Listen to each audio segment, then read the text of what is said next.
자, 그럼 오늘 이슈의 참견 어떤 이슈가 기다리고 있을까요? 첫 번째 확인하시죠. 게임사 원소스 멀티유즈로 나아간다. 메타버스라는 게 결국에는 게임 안에서 경제활동과 사회활동을 모든 것을 할 수 있다라는 것입니다. 결국에 게임이 이 세상을 흡수하는 그런 개념이라고 이해하실 수 있을 텐데요.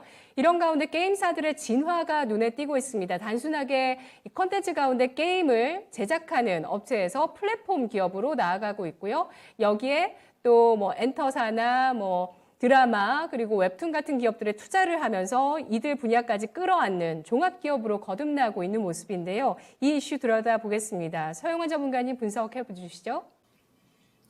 예, 국내 게임사들이 다양한 콘텐츠 회사로 거듭이 나고 있습니다. 게임 IP를 활용을 해서 영화나 웹툰, 드라마 등을 제작을 한다면은 기존의 충성스러운 팬층이 확장된 콘텐츠를 다 소비할 것이라는 그런 계산이 있는 것이죠. 사업을 다각화하면서 수입원도 안정화시키고 수입원을 늘리는 그런 효과도 있을 것입니다. 과거에 해외 게임사들이 게임을 영화화한 사례는 많이 있습니다. 그러나 성공한 사례가 적었죠. 근데 이제는 조금 달라졌습니다. 게임사 스마일게이트의 대표작인 크로스파이어라는 게임이 있는데요. 이 게임을 기반으로 한 중국 드라마 천월 화선을 스마일게이트는 제작을 했습니다. 동 게임은 중국에서 선풍적인 인기를 끌었던 게임이죠. 드라마의 누적 조회수는 19억 2천만 회로 이 게임의 인기를 그대로 등에 업으면서 엄청난 흥행을 했습니다. 여세를 몰아서 중국 수저우의 쇼핑몰에 크로스파이어 사격장 테마파크가 생기기도 했다고 합니다. 유명 게임사인 넷마블도 스튜디오 드래곤과 공동 IP 개발을 협약을 맺었고요. 넥슨은 틱톡 CEO이자 월트 디즈니 최고 전략 책임자였던 케빈 메이어를 사회이사로 영입하는 데 이어서 역시 월트 디즈니 출신 닉 반 다이크를 수석 부사장으로 선임했습니다. 닉 반 다이크는 LA에 신설된 넥슨 필름 앤드 텔레비전이라는 법인을 이끌 것이라고 합니다. 넥슨도 이런 멀티 유즈가 되는 미디어 쪽으로 확장을 하고 있는 것이죠.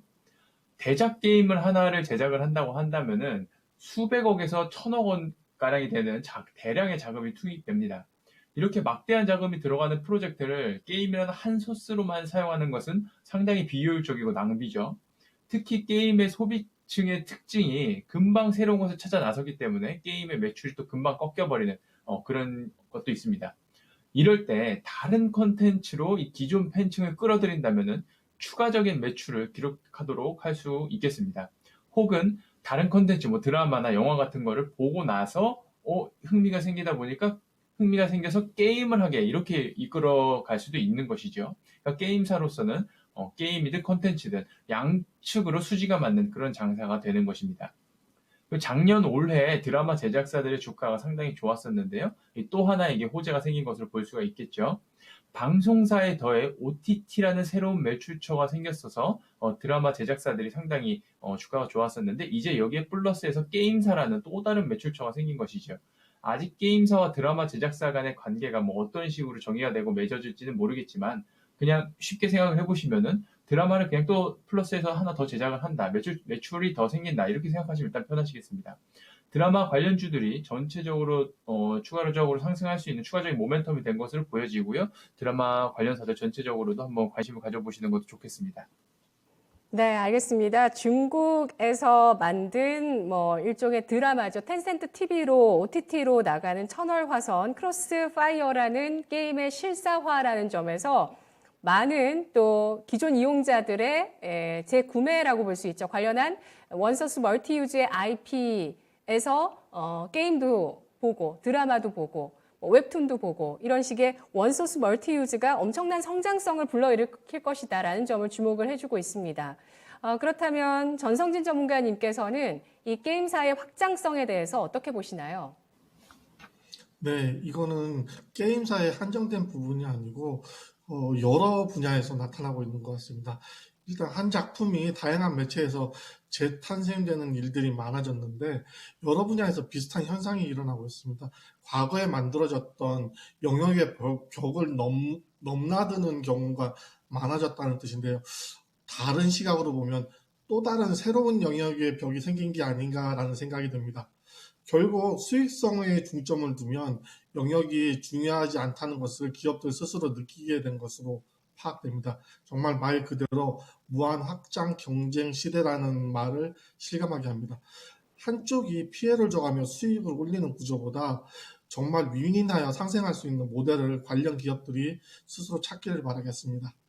네, 맞습니다. 아마존을 보면서 우리가 얼마나 많은 기업들을 인수합병하고 아마존이 얼마나 많은 산업을 흡수하는지를 봤는데요. 이제는 게임 쪽에 모멘텀이 생기게 되면서 게임이 얼마나 많은 산업과 또 우리 일상의 분야들을 흡수하는지가 주목이 되고 있습니다. 여러 분야에서 원소스 멀티유즈는 나타나고 있지만 이 게임의 원소스 멀티유즈는 아무래도 아까 말씀하신 서용한 전문가님이 말씀하신 충성팬이 있기 때문이 아닐까라는 생각이 듭니다. 또 흡입력이 있습니다. 유튜브를 밤새 하진 않지만 게임은 밤새 그 넘게 더 할 수 있죠. 관련주 알아보도록 하겠습니다. 서영원 전문가님. 예, 오늘 컴투스랑 위즈윅 스튜디오를 준비했는데요. 함께 설명을 드리도록 하겠습니다. 8월에 컴투스가 위즈윅 스튜디오의 지분 1,600억 가량을 인수를 했습니다. 지난 3월에는 450억 원 가량을 인수하기도 했죠. 현재 지분율이 38%를 지금 넘기는 상황입니다. 컴투스는 이번 인수로 글로벌 종합 콘텐츠 기업으로 성장을 도모하겠다고 발표를 했고요. 자사의 게임을 기반으로 한 영화, 드라마 등을 제작하는 것은 당연하고요. 위즈윅 스튜디오의 세계 최고 수준의 CG, VFX 기술을 가지고 메타버스 플랫폼 제작에도 나설 것으로 그렇게 예측이 되고 있습니다. 먼저 컴투스 주가를 좀 보시면은 최근 출시한 게임이 좀 부진하면서 좀 큰 하락이 있었습니다. 제가 저희 고객분들이나 회원분들한테는 제 4월 달에 절대로 추가적으로 매수하시면 안 된다. 오히려 매도를 하셔야 된다라는 의견을 제가 지속적으로 드렸었는데요. 제 말 그대로 정말로 좀 큰 폭의 하락이 있었고요. 저는 게임 흥행이 어렵다는 것이 제 눈에 확연히 보였었습니다. 그렇게 돼서 주가가 좀 많이 낮은 상황인데요. 현재는 주가가 낮은 상황이기 때문에 차기작이 조금만 잘 돼도 주가가 좀 크게 상승할 수 있는 그런 위치가 아닌가 그렇게 보여집니다. 그리고 또한 원소스 멀티 유즈라는 신성장 동력을 갖췄기 때문에 시장에서 이러한 새로운 모멘텀을 상당히 좋아하죠. 그렇기 때문에 관련해서 좀 주가가 좀 상승할 수 있는 그런 계기가 될 것 같고요. 그 다음은 위즈윅 스튜디오입니다. 위즈윅 스튜디오는 컴투스가 지분 인수를 하고 난 이후에는 좀 기간 조정을 좀 많이 거치고 있는 상황입니다. 근데 최근에 넷플릭스에서 DP라는 드라마 인기가 심상치 않죠. 그러니까 이 드라마의 인기로 인해서 다시금 한국 드라마 제작사들의 주목을 받을 것 같고요. 시장의 주목을 받을 것 같고요. 그리고 역시 게임사의 인수가 되면서 역시 매출처가 늘어나고 향후에 드라마 제작이나 영화 제작이 많이 늘어날 것이므로 동사의 실적 성장도 기대가 됩니다. 따라서 저는 위즈윅 스튜디오도 지금 주가에서도 충분히 상승이 좀 가능하다 좀 그렇게 보고 있습니다. 알겠습니다. 넷플릭스의 인기작 DP를 제작한 위즈윅 스튜디오의 지분을 인수한 컴투스까지 주목을 해 주셨습니다. 컴투스는 가격이 매력적이죠. 조정이 그동안 너무 오랫동안 있어 왔는데 조그만 호재의 반응이 시작될지 10만 원 선 내외에서 지켜보도록 하겠습니다.